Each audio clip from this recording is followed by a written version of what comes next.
तो दोस्तों, अगर आपको अपने रिसर्च में डेटा को समझना है और आपको लगता है कि कोरिलेशन और रिग्रेशन एनालिसिस के बिना आपका काम अधूरा है, तो यह वीडियो आपके लिए है।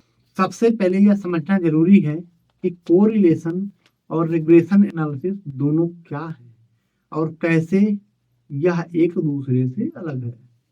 तो सबसे पहले समझते हैं कोरिलेशन।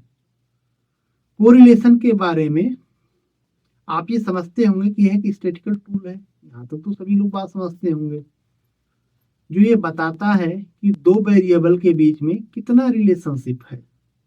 जैसे कि आपके रिसर्च में अगर आप हाइट और वेट के बीच रिलेशन देखना चाहते हो, तो कोरिलेशन यह बताएगा कि दोनों के बीच में किस लेवल का रिलेशनशिप है, पॉजिटिव है, नेगेटिव है या फिर कोई रिलेशनशिप नहीं है।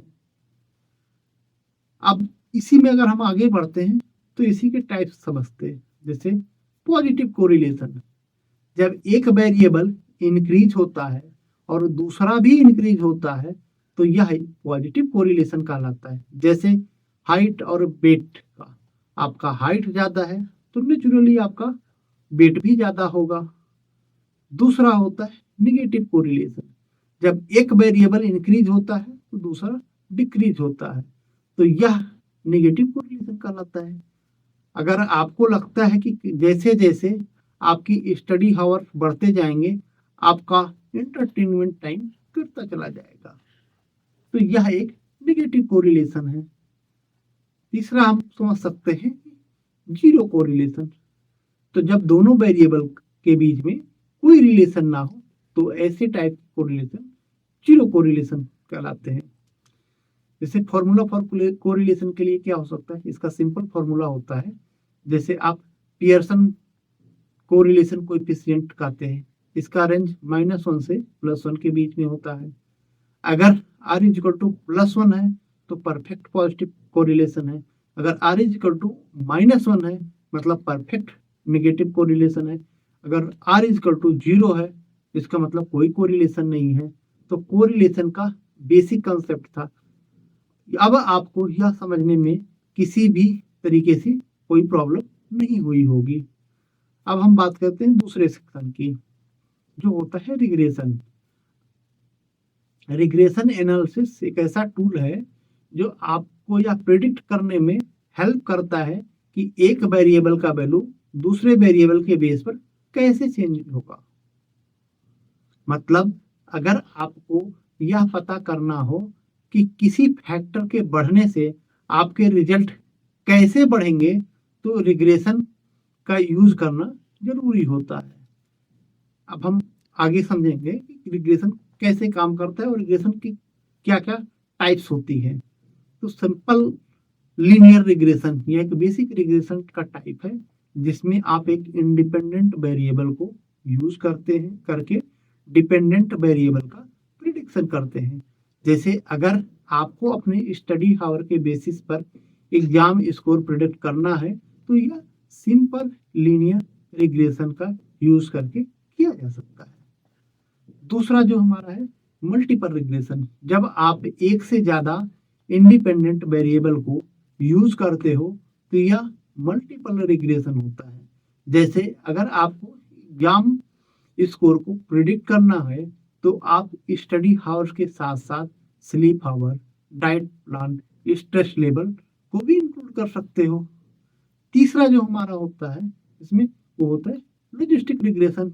अगर आपको आउटकम को प्रिडिक्ट करना हो जो कैटेगरी वाइज हो, जैसे कि पास या फेल, तो यह लॉजिस्टिक रिग्रेशन इसके लिए काफी बेस्ट रहेगा। तो रिग्रेशन का फॉर्मूला होता है सिंपल लीनियर रिग्रेशन का formula y = b0 + b1 × x।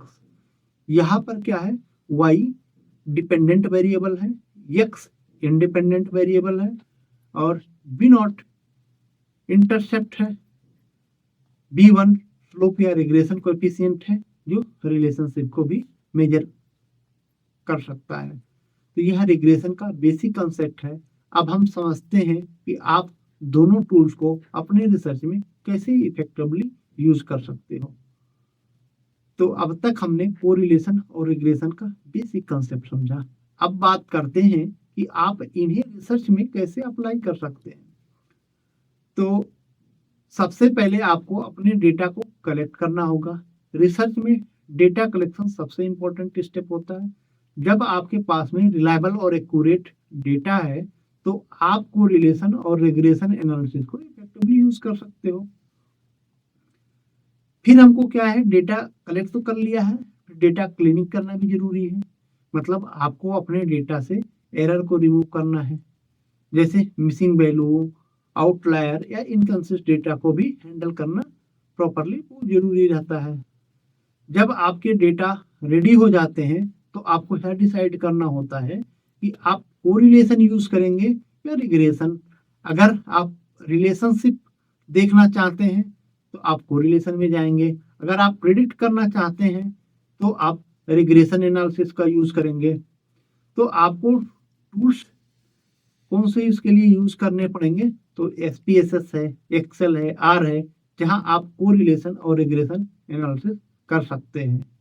जब आप एनालिसिस कर लेते हैं तब आपको अपने रिजल्ट को समझना होगा। अगर आपको कोरिलेशन का कोएफिशिएंट मिलता है तो उससे आप समझ सकते हैं कि रिलेशनशिप कितना स्ट्रांग है। अगर आप रिग्रेशन का रिजल्ट देख रहे हैं तो आपको यह देखना होगा कि इंडिपेंडेंट वेरिएबल का इफेक्ट डिपेंडेंट वेरिएबल पर कितना सिग्निफिकेंट है।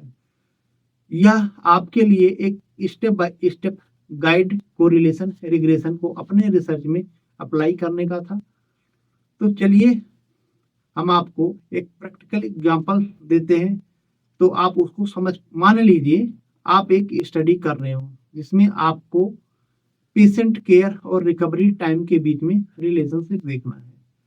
आप पेशेंट एज, ट्रीटमेंट टाइप और रिकवरी पीरियड को वेरिएबल के रूप में यूज कर सकते हो।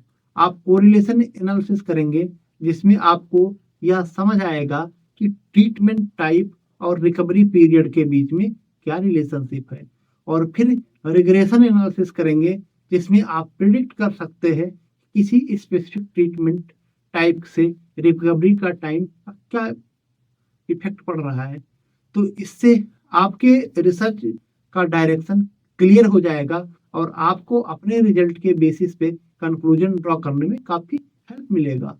तो दोस्तों आज हम कोरिलेशन और रिग्रेशन एनालिसिस के बारे में समझे हैं, जो आपके रिसर्च डेटा को समझने में आपकी और हमारी मदद करता है। तो अगर आप अपने रिसर्च को नेक्स्ट लेवल तक ले जाना चाहते हैं तो कोरिलेशन और रिग्रेशन का इस्तेमाल जरूर करें। अगर आपको कोई डाउट है तो नीचे कमेंट सेक्शन में जरूर लिखें।